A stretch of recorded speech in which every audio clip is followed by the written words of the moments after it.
She stared me down through the mirror the whole ride. Number 1.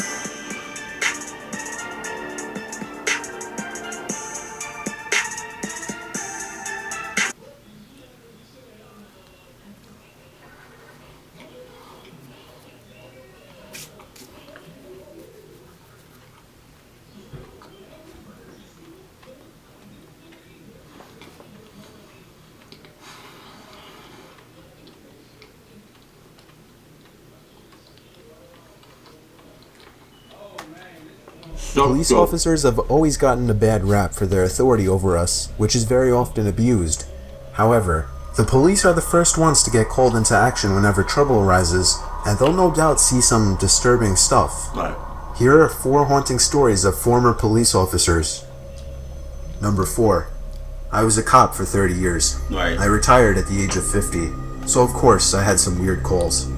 But I'll never forget the night that me and my partner Steve were called to respond to a domestic abuse report. The call was made by a neighbor. These calls were never really a big deal. It usually gave us something to do during the night. Okay. Not that I enjoyed dealing with couples fighting and all that stuff. So we arrived at the house. I still vividly remember the address, and I remember the door was left wide open. The second we stepped inside, the strong scent of marijuana filled our lungs. It was everywhere. Not just marijuana though. There was the strong smell of chemicals, which we assumed was either meth or cocaine. We made our presence known by asking for the couple to come out into sight. A thump from the upstairs gave away their position. Steve had his hand on his holster, ready to pull his gun. But me? I wasn't nervous yet. Steve told me to move quietly up the stairs. We normally listen to each other, so I humored his paranoia. Bitch, no. Steve, you fucking up. You must not know me. For real. If we was partners, no. Why do I have to go check it out? Why can't you check it out? Huh? Why can't I stay in I'ma stay, how about this? I'll stay in the car, right? And you go check whatever, what's going on with that guy, what they smoking. You go check all that shit out. I'm gonna check, right, everything else around the house. You can go ahead inside the house and go check, because I'm not checking it out. I don't even know why I followed you in the house. But, hey, I would make the worst cop. Yeah. There were 3 doors, 2 open and 1 closed. The closed door led in the direction where the thud in the ceiling was. I banged on the door before swinging it open myself. The smell was the first thing we noticed. Then the body. The body was very obviously rotted. We knew even in the dark. We pulled our guns. Steve turned on the light. I told him to scan that room while I scanned the rest of the house. I was shaking all over now. I hated my job at that moment. I wanted to run back to the car and leave. I would have hauled I was sure I could die at any moment. I found my hand to be stuck on the doorknob until I finally had the balls to turn it and push the door open with force. I turned the light on, but there was nobody inside. It was a disturbingly tiny room. No windows and no furniture, except for a dirty old cot. Steve suddenly screamed, and I rushed across the hall to see what was going on. There was some shirtless guy laying flat above one of the dressers in the room. We had him at gunpoint, yelling at him to come down, when something grabbed my ankle and tried to pull me to the floor. Oh no! There was a hand coming from under the bed. Oh, shit. I stomped on the arm with my other foot and pulled out a frail, trashy-looking woman who was obviously baked. I cuffed her and Steve cuffed the man. We were on our way outside with the 2 crazies screaming at us, but we had one final surprise coming. Some psycho from upstairs started screaming, charging at us down the stairs with a knife raised in the air. So Steve reacted just fast enough to save my ass by 2 seconds, shooting the guy dead. This was a crack house. Somehow none of the neighbors could smell anything suspicious. The dead woman on the bed was killed by the man of the 2 we caught, who admitted to killing her due to lack of payment. The man was sentenced to life without parole. The woman was sentenced to 30 years. Steve says he never felt bad about what he did. He says he just rid the world of one more piece of trash. You fucking Number 3. Hold on. God damn. You Mr. Nightmare, you just go straight into it, huh? Don't you? Hold on. See, I feel like the first cop was fucking bullshitting. You know, I mean, the word of first is... Okay, the guy did... Okay, let me slow the fuck down. The cop that got, like pulled or... I'm kind of lost that word, so, you know. Okay. The cop that got felt up by the guy that's underneath the bed that grabbed his ankle, I would have shot his ass right then and there. Like if I have a gun in my hand and I can't haul ass and I get scared really fast and I have a gun in my hand and somebody, come on, bow. I mean, Myself and a buddy on my squad responded to an alarm. The incident location was an old office-type building that had been converted to a doctor's office. There was a pharmacy attached to it as well. Our dispatch received a motion signal from an upstairs office. The key holder arrives on the scene and we go in to secure the building.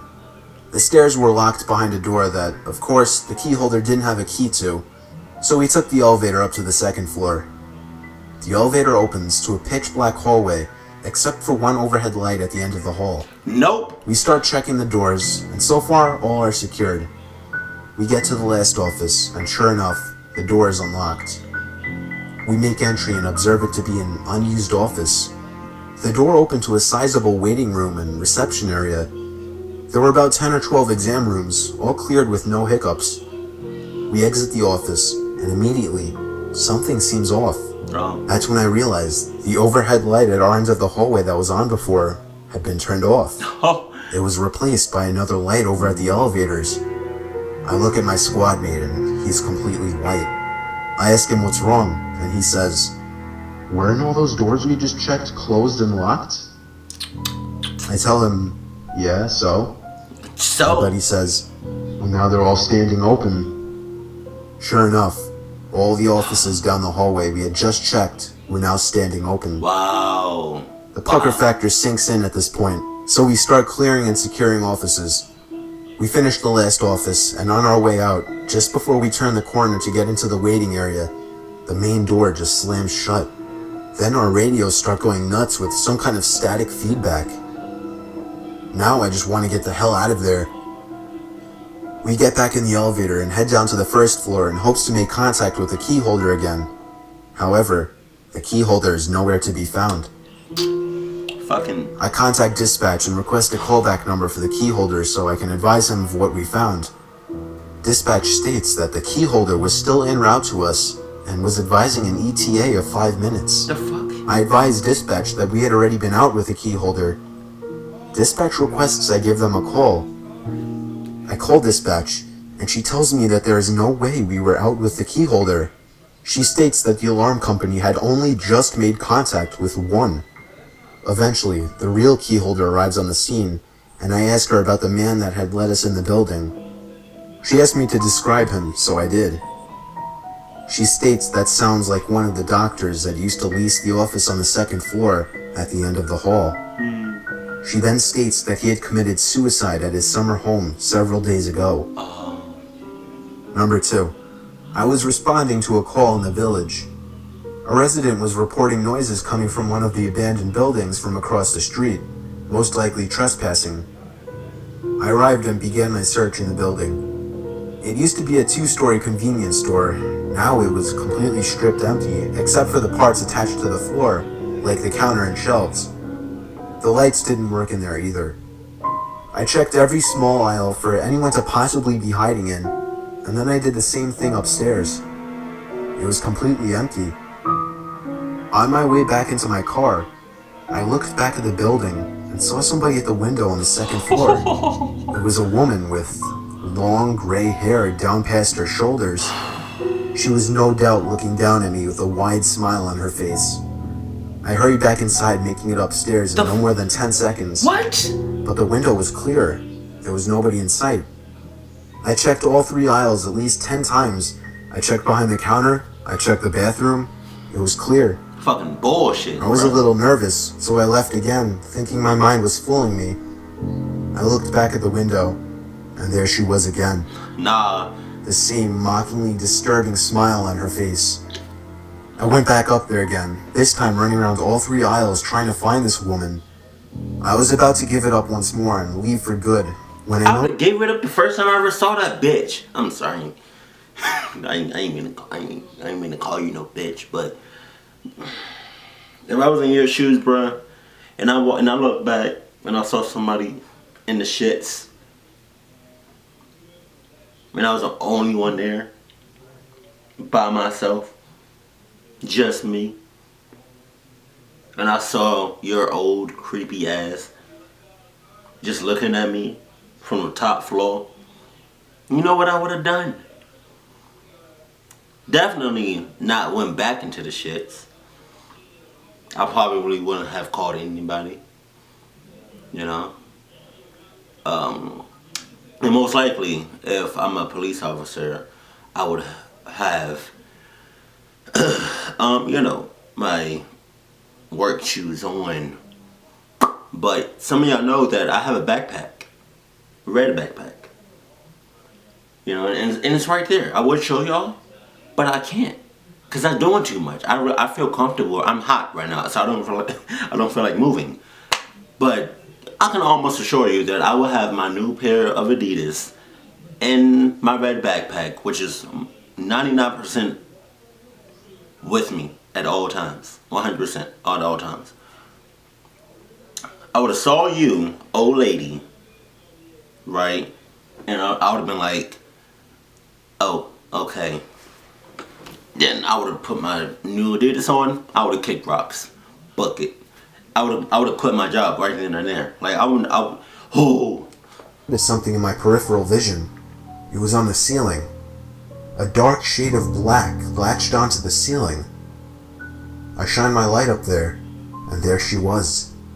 That crazed woman looked at me, still with a horrifying smile on her face, as she held onto 2 hook-like objects in the ceiling with her hands, while her feet were pushed up against the tile to gain support.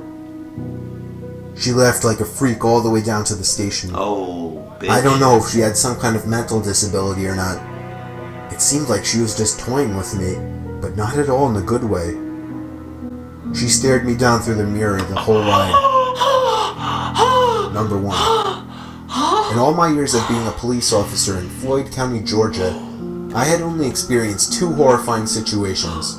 I'll share with you the worst of the 2. It was a slow night, and I was patrolling the dirt roads in my cruiser. At this particular spot, there were tiny woods on both sides of the road. And then it all started. I spotted somebody jumping into the woods on the left. I only saw half of them though. They were gone so quickly. I pulled up closer and shined a spotlight into the woods. I didn't see them. Unfortunately, it was kind of my job to check on things like this, so I hesitantly stepped out from the car and began searching. Shit. In a moment like this, I was so ready to pull my gun, as I was actually terrified. And then, the cliched snap of a branch from behind a tree almost made me want to run back to the car, but I instead did my job and called for them to come out. Someone wearing a mask stepped out from the tree. You fucking up. I told them to raise their arms, take off their mask, and come to me slowly. They raised their hands, but they didn't remove the mask.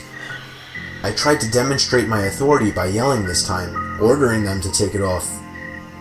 They looked as if they were about to take it off, when suddenly, he or she looked to their left, and then back at me. I heard footsteps coming from my right. Oh. I drew my gun. I yelled as loud as I could for everybody to come out with their hands up. You may be thinking, why? Well, if you were in this position, in this setting, you would have been shitting yourself just like I was. Oh, that's disgusting. Another person wearing a mask walked over. This one holding an axe. I had my gun locked on him.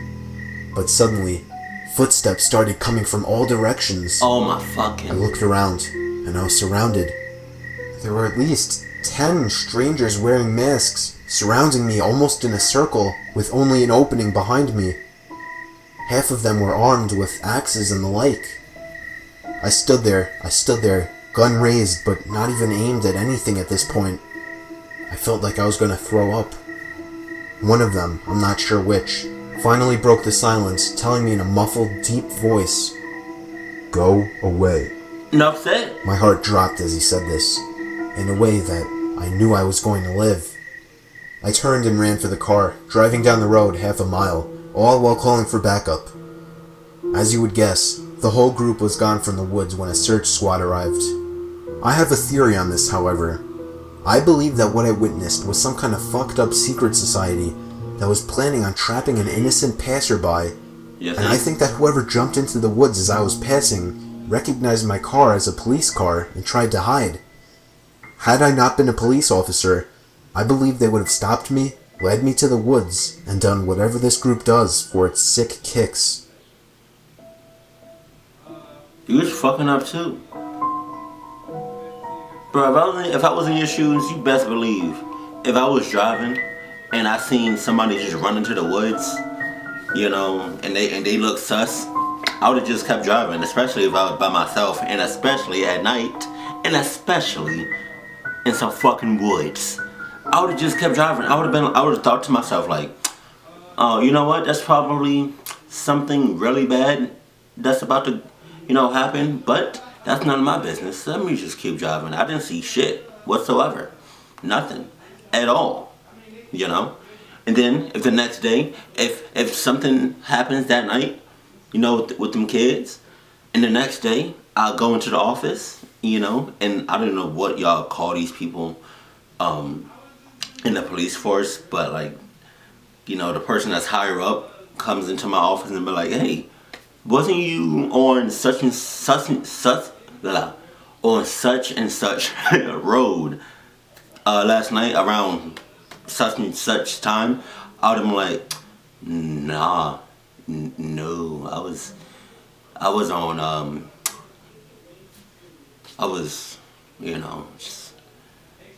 I'm doing. Yes, I was. I can't even lie. Good. Nah. But you fucked up by stopping your car and getting out the shit.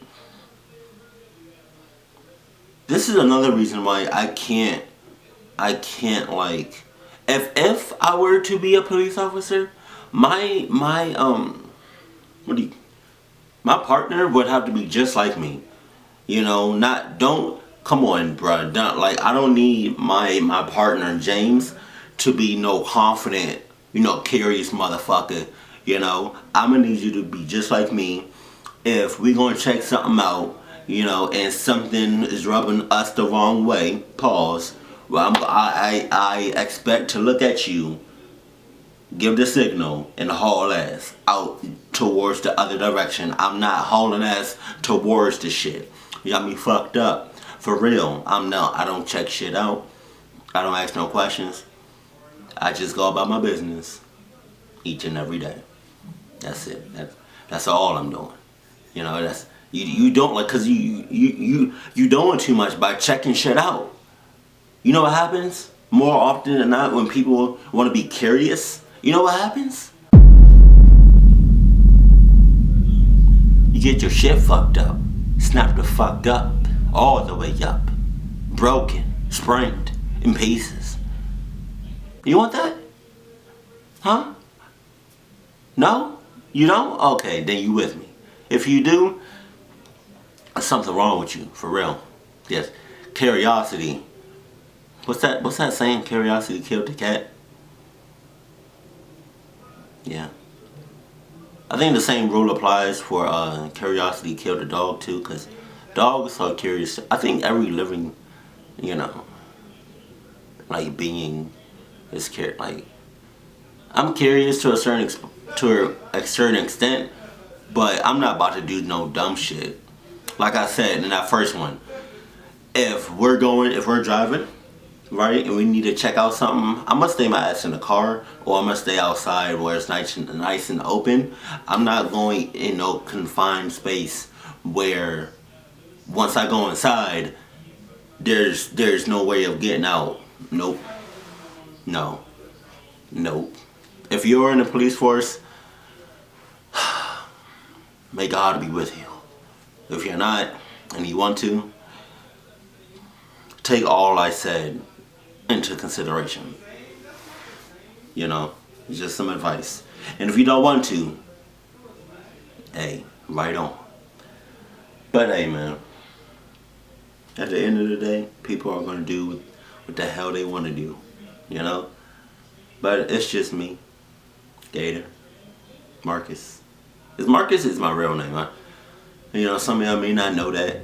You know, Marcus, Martin.